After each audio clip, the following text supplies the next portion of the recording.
Hey everyone, welcome to another edition of PowerCore Productions and Podcastings. I'm your host, Javon Harrington, back to hit you with another video. And today, as always, every Tuesday evening, we have our Chainsaw Man anime review. And this week, we had episode 8 titled Gunfire. But before we get into the review, as always, if you're new to the channel or if you're a regular and you like what we have to offer, then please don't forget to like, comment, subscribe, share, and hit that bell for post notifications so you can stay up to date on everything that is PowerCore Productions and Podcastings that's to come out now and in the future. So getting straight into today's video, we're doing our episode 8 review, picking up where we last left off as our boy Denji was about to go into the deep zone. And safely to say, for all the people who are anime onlys, either you weren't disappointed, or you were very disappointed, or you were disgusted, or maybe a little bit of all three. Slight arousal on some ends, as Himeno continues to put on the work on Denji. Now, for the sake of this video, I am not going to condone her actions, mainly because there are a lot of legal issues you could take with this, but seeing as how laws are varying from country to country, I don't really think that there's a lot of things that you should look into when it comes to that. But anyway, to be respectful for the YouTube algorithm and for all of our listeners, let's just say that Denji was very close to getting everything he could have ever wanted and or dreamed of. However, he was stopped by one thing, and that was the thought of Makima.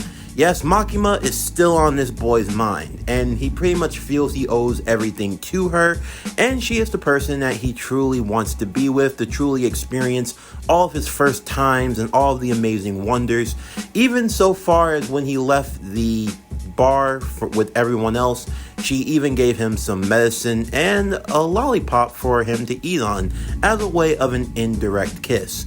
So we pretty much get confirmation of what Denji's goal is going to be and what he wants. He wants his first time, he wants his first everything to be with Makima, and he's only going to get it when he beats the gun devil, so you have his motivations right there. Now, before we go any further, let's just look at this real quick. The idea of a young anime protagonist going through ends to fight for the love of a red-haired girl. Where have I heard this plot before?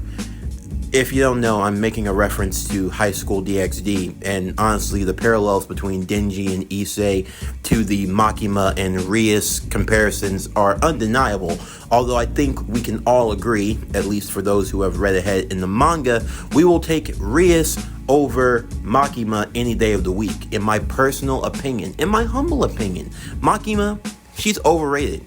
And I'm just saying this in terms of, I'm not even trying to do spoilers, but I'm just saying, in terms of a character, in terms of a person I want to be with, I wouldn't want to be with Makima at all. I mean, she just has toxic written all over. And again, I'm not spoiling anything. I'm just saying, if you know, you know, and Denji could honestly do a lot better, and it would have saved him a lot of trouble if he would have just took Himeno up on that offer. But anyway, it is what it is.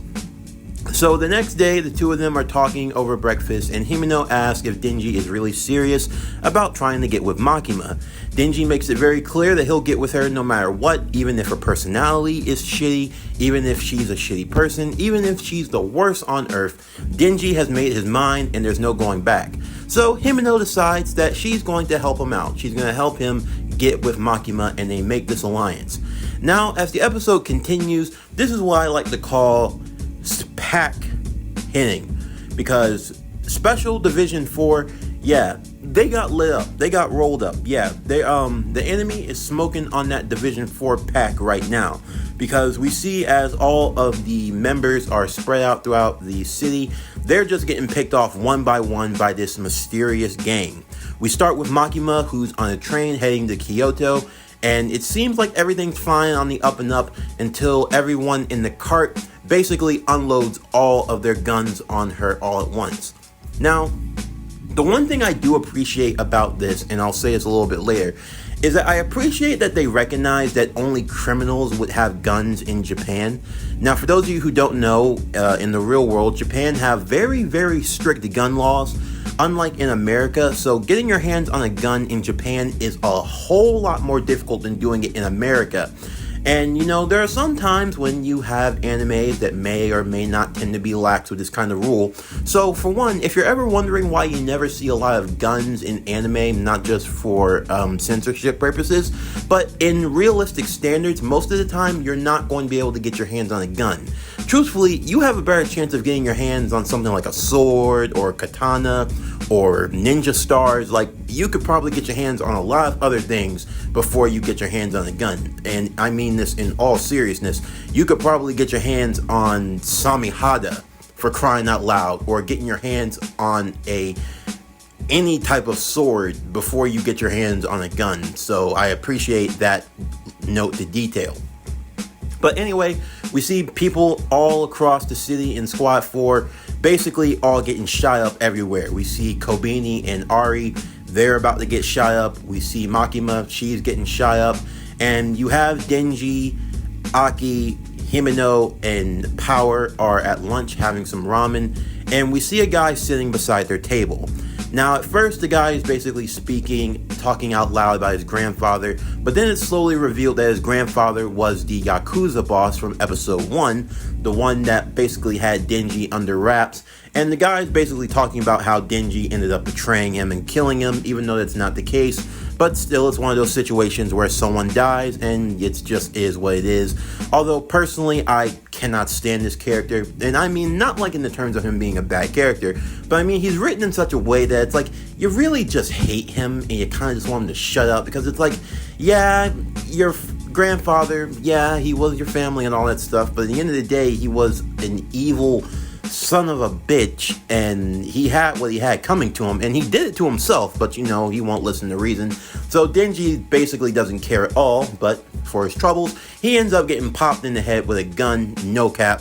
Everyone in there ends up getting popped with a gun somehow, some way, and we end up seeing that the person they are fighting, the one that's done all the shooting, he has a contract of his own, and he is the Katana Devil. Yes, Katana Devil makes his debut. Now, if you're wondering what Katana Devil is, basically imagine what Denji can do, but with katana sword. So a sword coming out of each forearm and a sword sticking out the middle of this guy's forehead. And he looks almost exactly like Denji, and they're pretty much the same. And we see this being confirmed when Aki attempts to use his fox to eat at Katana, but the fox ends up saying that it doesn't taste like human, or it doesn't taste like devil or fiend, so it's something entirely different, which is basically what Denji is.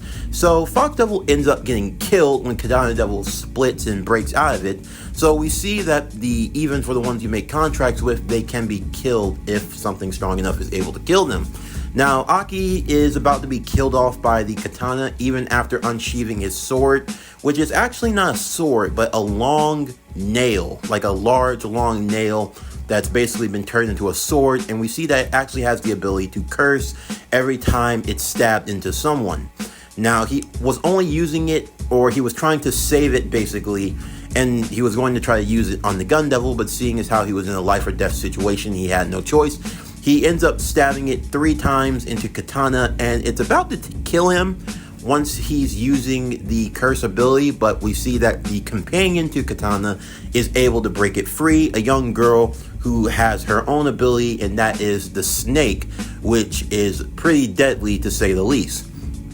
Finding themselves in a life or death situation with no way out, Himeno decides the only thing she can do is make the ultimate sacrifice, and as you know, she gave up her right eye to use the right arm of the Ghost Devil, but now she pretty much gives up her whole body and disappears into nothing, using her sacrifice as a way to try to save Aki.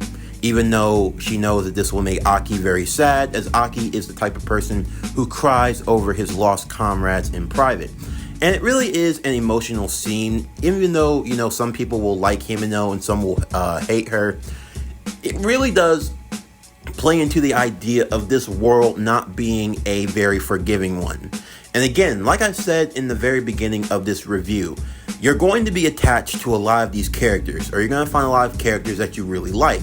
And it's one of those situations where, like with Jujutsu Kaisen, the characters you like are not safe. None of them are safe. This is one of those stories where plot armor only goes out to a certain extent. And for the most part, anyone who is not really important to the story, like super, super important, can be got. And this is just the start. If you think it's bad now, just wait, because when we go further into this story, I'm not going to spoil it, but I'm just going to say a lot of bodies are going to be dropped on the hero side. And I mean a lot. There are a lot of characters you're going to like, a lot of characters you're going to fall in love with, and they're all just going to get got. And that's just how it is.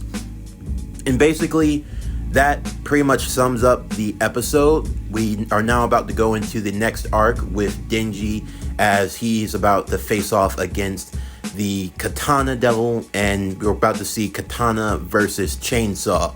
And seeing where we're at now, as we're already on episode 8, and it's already been said that we're going to get 12 to 13 episodes for season 1, I'm thinking that after this arc, the battle with the Katana, this is where season 1 is going to come to an end.